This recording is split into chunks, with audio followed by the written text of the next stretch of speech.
Oi,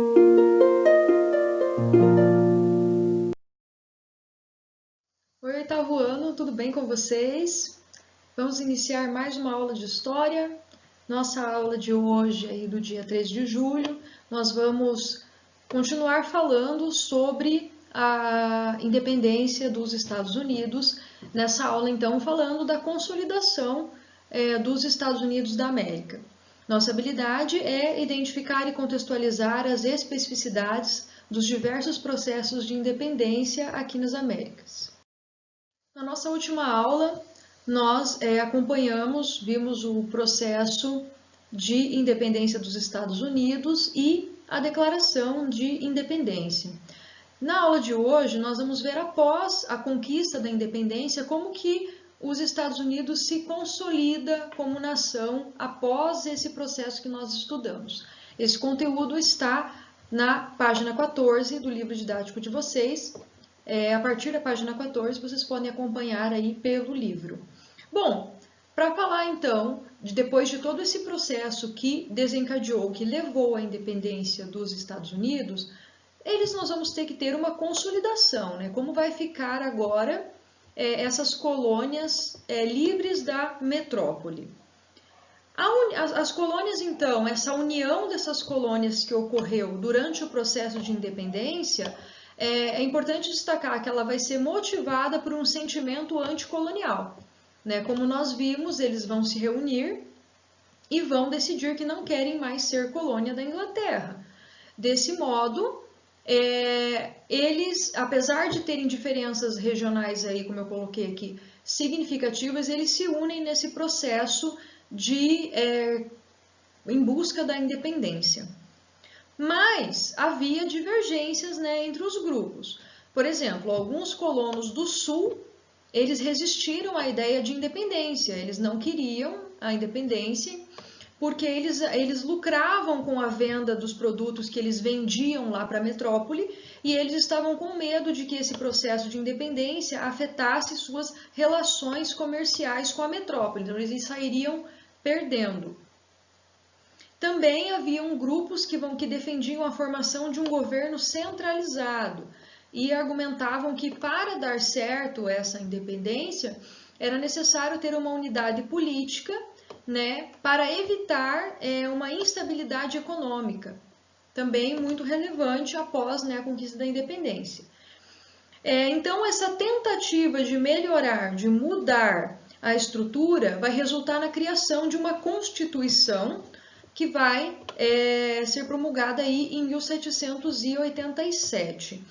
Essa Constituição, ela vai definir esse novo país como uma república federalista presencial, né? Ou seja, os estados, né, federalista porque os estados vão continuar tendo certa autonomia, porém a soberania vai ficar aí na mão da federação.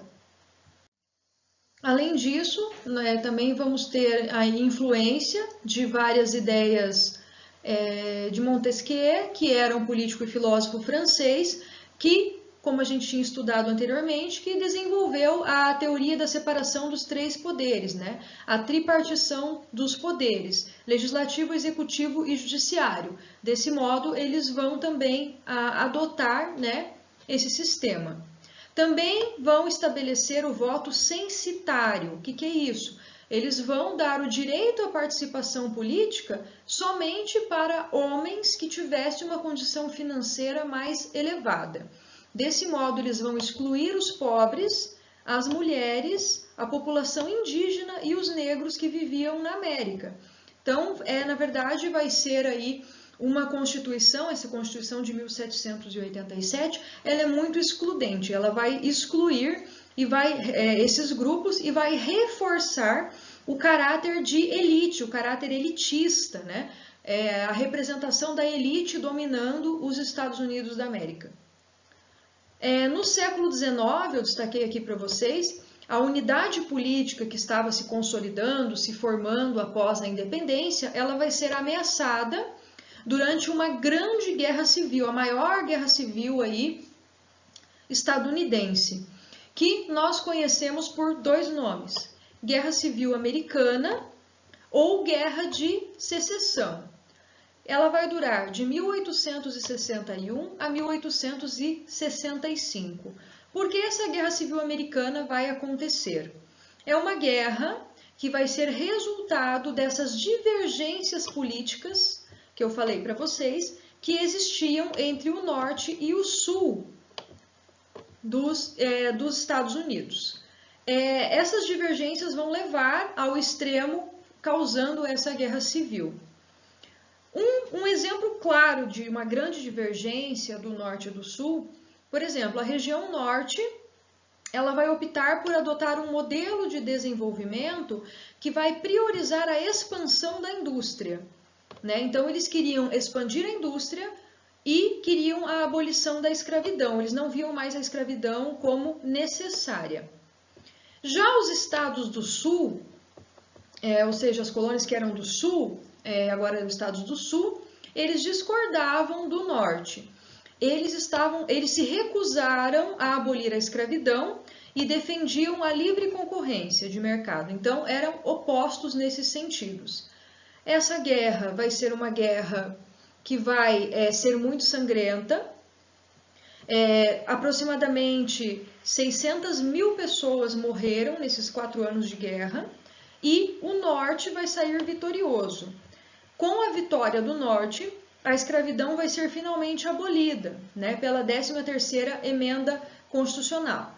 Mas a libertação desses escravizados, agora ex-escravizados, ela também não vai ser acompanhada por uma garantia de direitos, né? Então, eles vão ser livres, libertados da escravidão, mas não vão ter nenhum direito após essa libertação.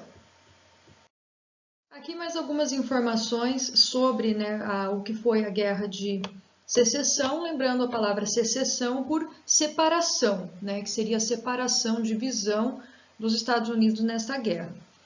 É bem importante destacar também que um dos principais motivos da Guerra de Secessão foi a vitória do candidato do Partido Republicano, que representava os interesses do Norte, o candidato Abraham Lincoln, em 1860. A vitória dele vai fazer com que o Sul se revolte muito, porque não atendia os seus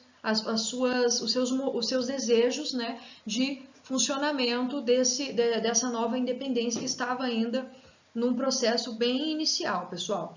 Aqui eu coloquei para vocês a divisão, como ficou nessa guerra. Então, nós temos o norte, representados pelo Partido Republicano, pedindo o protecionismo e o abolicionismo da escravidão. E a bandeira que os representa, né?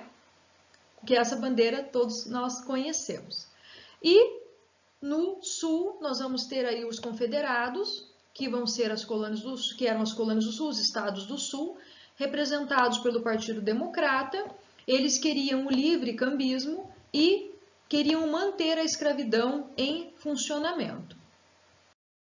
Bom, como eu disse para vocês, mesmo após a abolição, né, os negros libertos, livres, eles continuaram sendo tratados de forma desigual pelas leis estadunidenses. E apenas em 1968, né, que vai ser em decorrência da luta pelos direitos civis que os negros engajaram nos Estados Unidos, que as leis racistas que existiam até então foram banidas, né, e finalmente vai ter aí o princípio de uma igualdade e de direitos alcançada por eles. Mas também é importante destacar e ressaltar que o racismo ele ainda permaneceu em vários pontos, ficou uma marca desses tempos de escravidão e é um grande desafio que vem sendo superado sempre, até na atualidade. Aqui eu coloquei para vocês mais uma imagem da Guerra de Secessão, onde vocês podem ver as representações das bandeiras, né, e os estados do Norte e do Sul em luta. Primeiro tem aqui a representação da bandeira vermelha dos confederados com a cruz azul, que eu falei para vocês. E depois nós temos a bandeira dos republicanos, que são os unionistas com a bandeira listrada. E como proposta de atividade dessa aula, eu vou deixar duas atividades para vocês. Primeiro, eu vou pedir que vocês realizem a atividade de reflexão do box do livro, da caixa do livro, Entre em Ação, que está na página 15 do livro C2.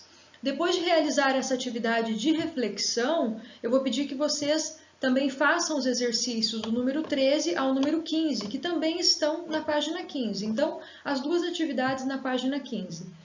Bons estudos, oitavo ano, até nossa próxima aula.